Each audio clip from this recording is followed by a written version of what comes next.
¿Por qué todas las culturas tienen o han tenido dioses? ¿Por qué la gente creía que el rey o el emperador era como Dios en la tierra? ¿Era acaso este el primer engaño mediático de la historia de la humanidad? ¿Por qué el 99% de los idiomas tienen la misma estructura gramatical? ¿Por qué los niños a veces dicen cosas tan raras? ¿Por qué cuando éramos chiquitos nos daban tanto miedo las pesadillas?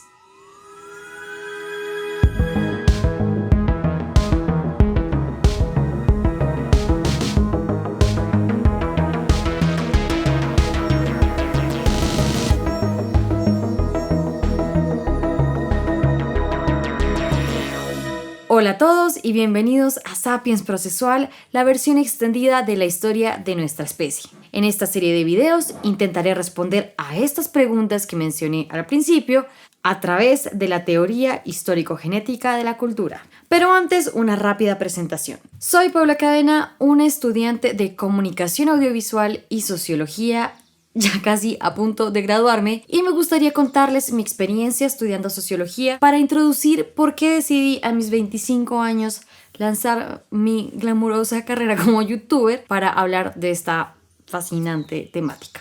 La verdad es que cuando empecé a estudiar comunicación, que era mi primera carrera, yo era un organismo de hormonas, básicamente.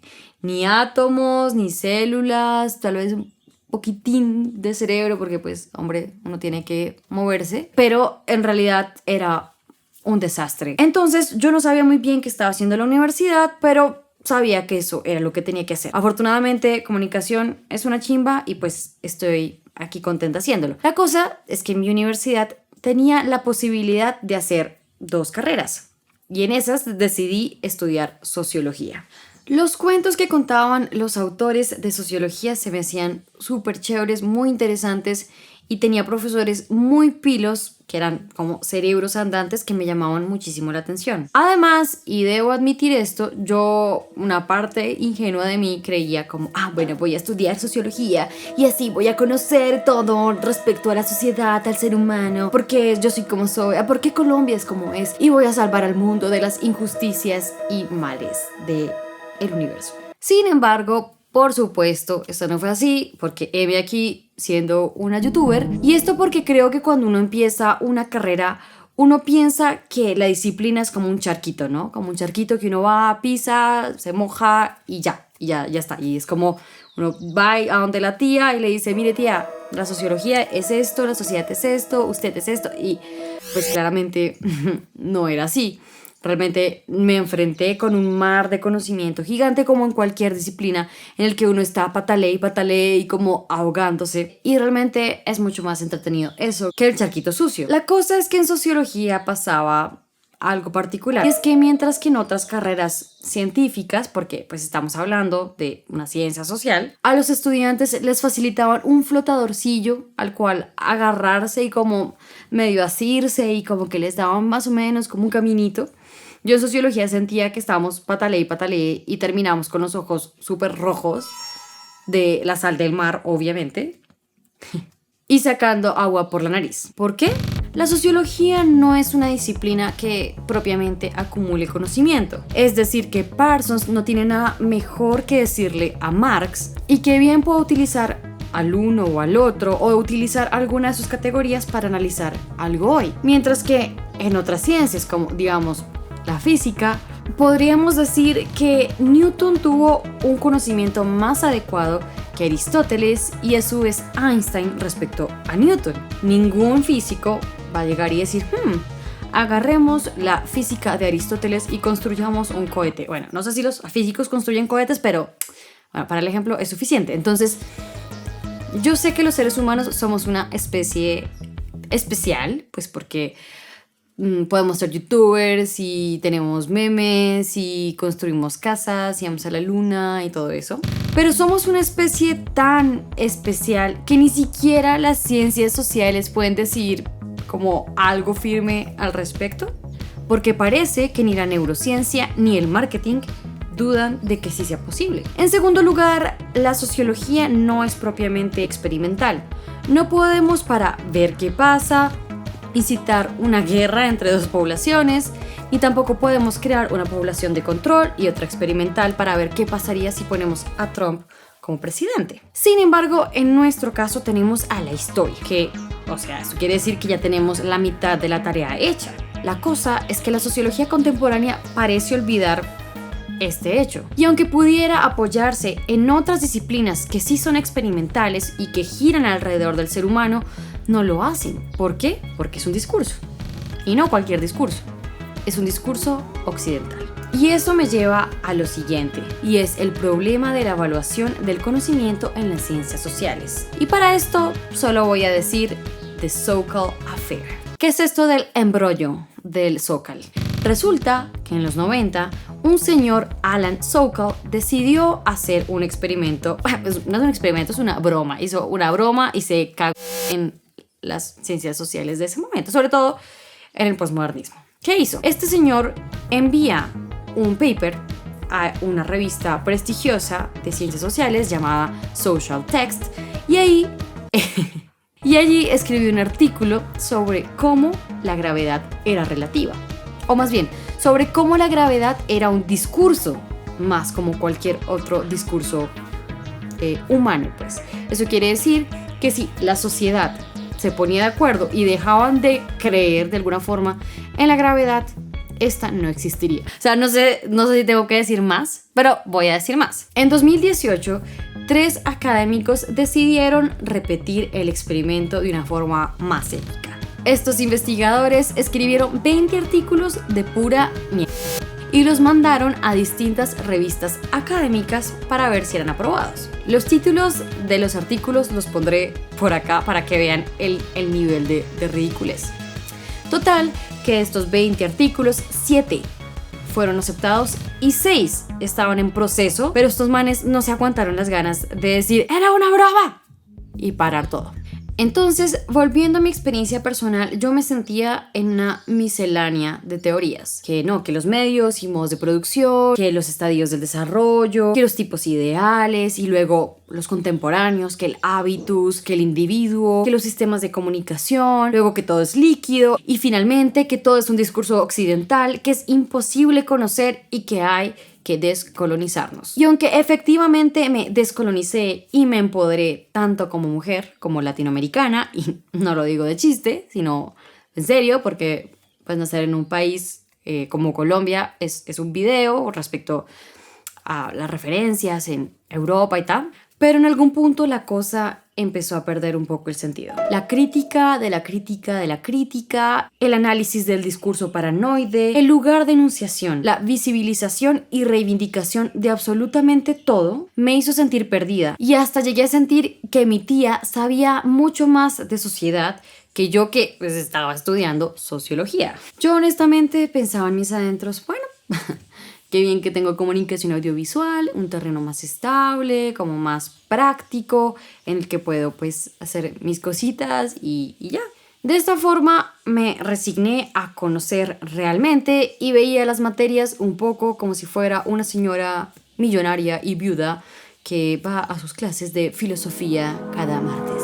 Iba y me ensuciaba las manos, que con las luces, que con el grip, que con la cámara, que con las trasnochadas. Y luego iba como toda una señorita de sociedad a ser más diestra en las letras. Aquí debo hacer un paréntesis. Esta fue mi experiencia personal. Yo me lo tomé de esa manera. Habían otros estudiantes que estaban en semilleros, que tenían trabajo con comunidades y hacían un montón de cosas que yo no hacía. Yo me resigné a ser una viejita mamona. Y la verdad es que esa última parte de la sociología, mucho más postmoderna, que tuve fue bastante entretenida.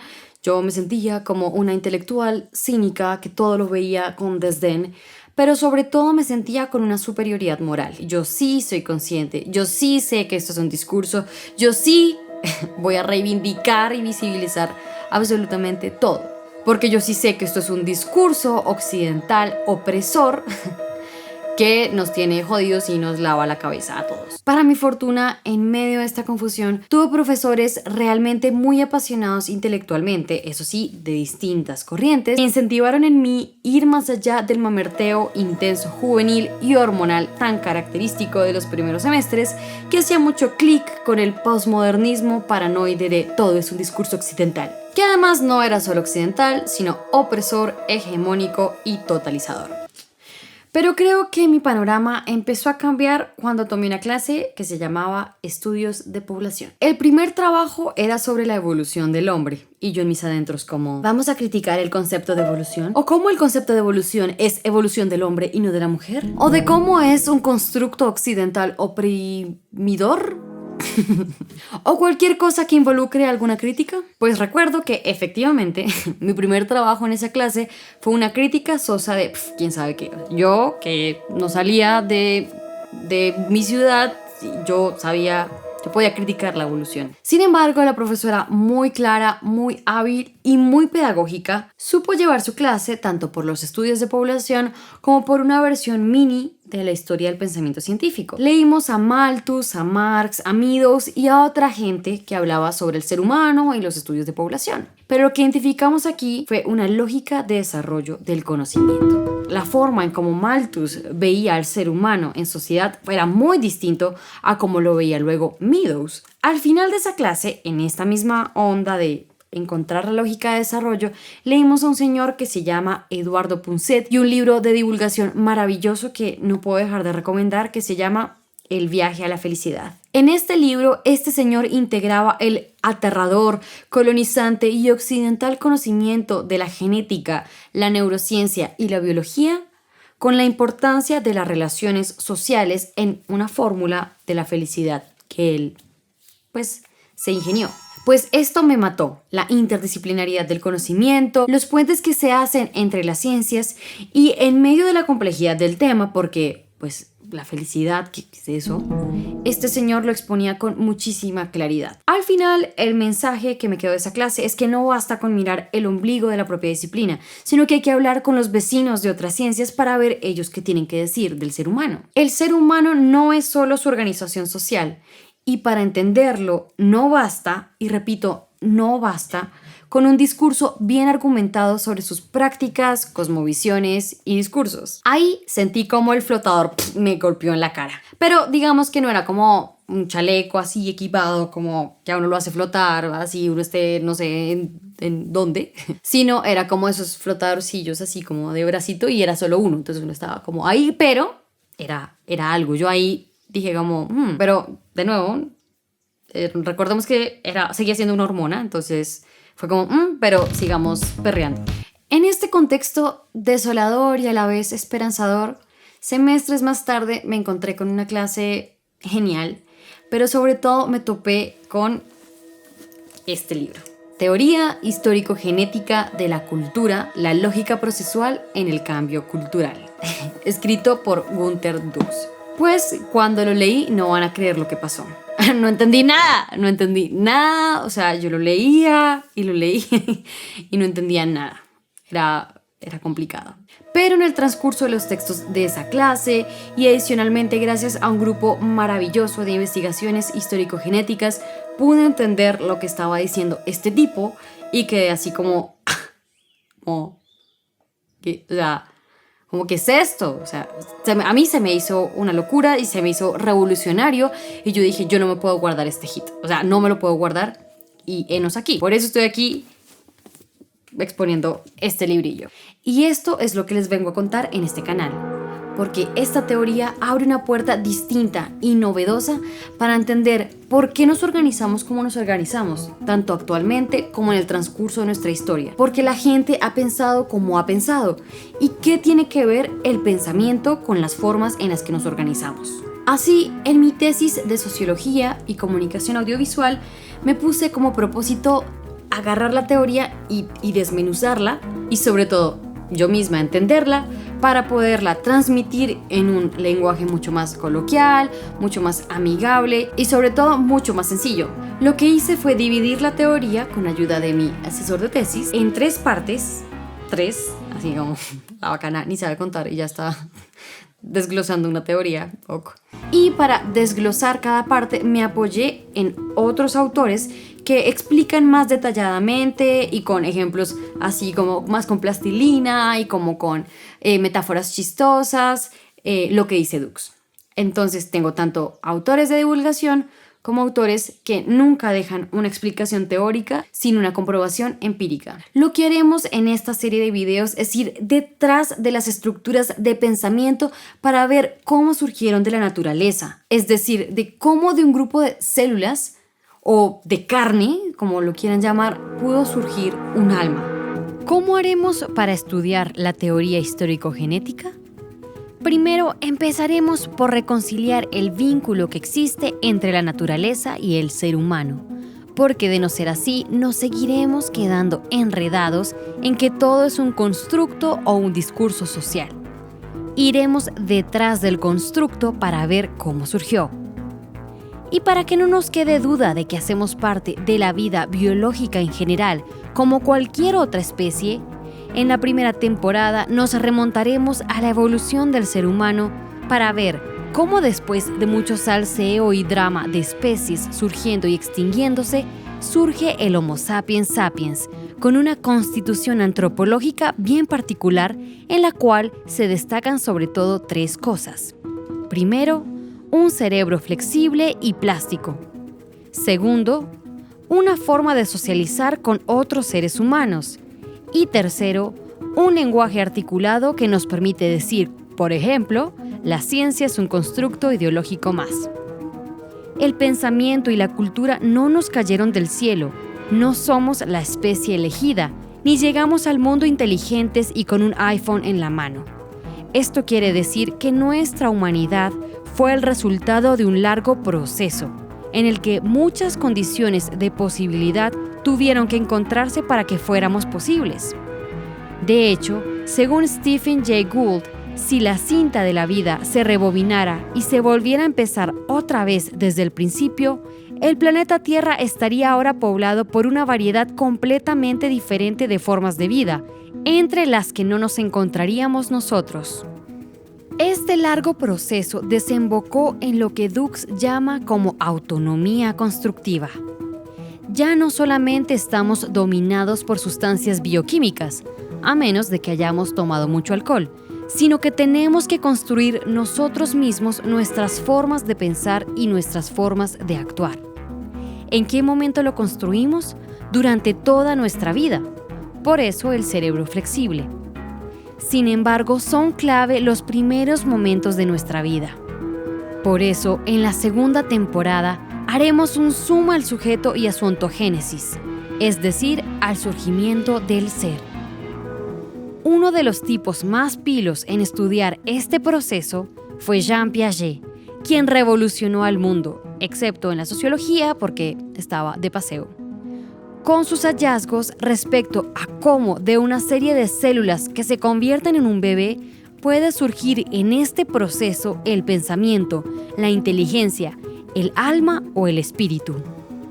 Piaget se dio cuenta de que es el mismo bebé el que debe construir sus propias estructuras de pensamiento y de comportamiento mientras se mete todo a la boca y tira el jugo de guayaba en el mantel preferido de la abuelita. Las estructuras no están en los genes, ni en el cerebro. Tampoco se la pueden transmitir sus papitos. Es el mismo bebé quien debe construirlas. De toda esa experiencia del niño, niña o niñe con el mundo, surge una estructura tanto de actuar como de pensar. Ahora, cuando este sujetico empiece a preguntarse el mundo y a intentar explicarlo, recurrirá a esa estructura inicial de pensamiento que formó. Dux llama a esta estructura de pensamiento por default como estructura de la acción o lógica subjetivista.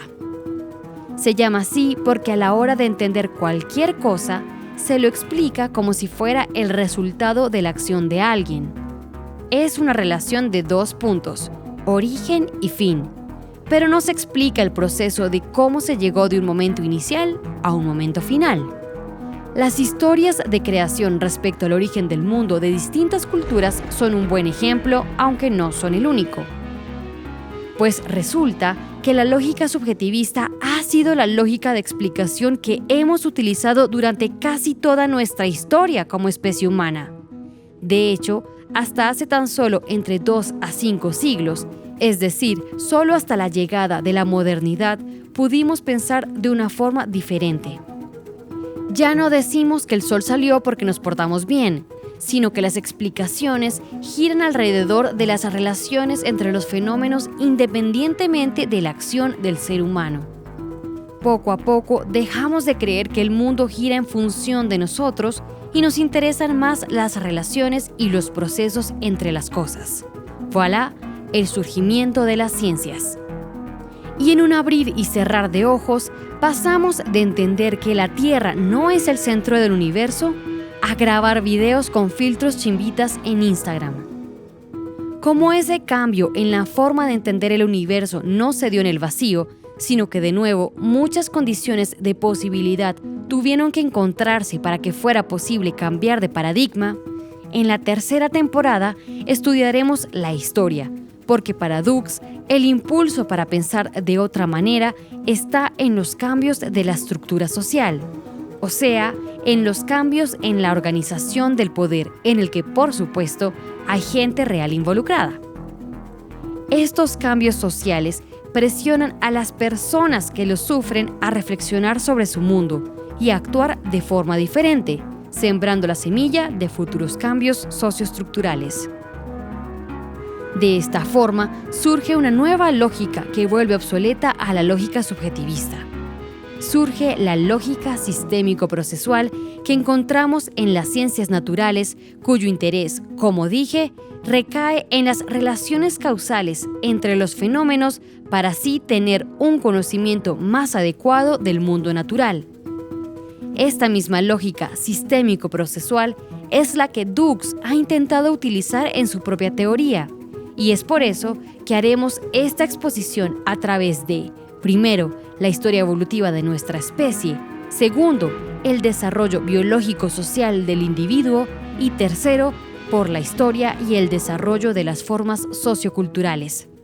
Todo esto para reconstruir y explicar en su proceso tanto las formas en las que pensamos como las formas en las que nos hemos organizado en el transcurso de nuestra historia. Yo sé que los acabo de bombardear con mucha información.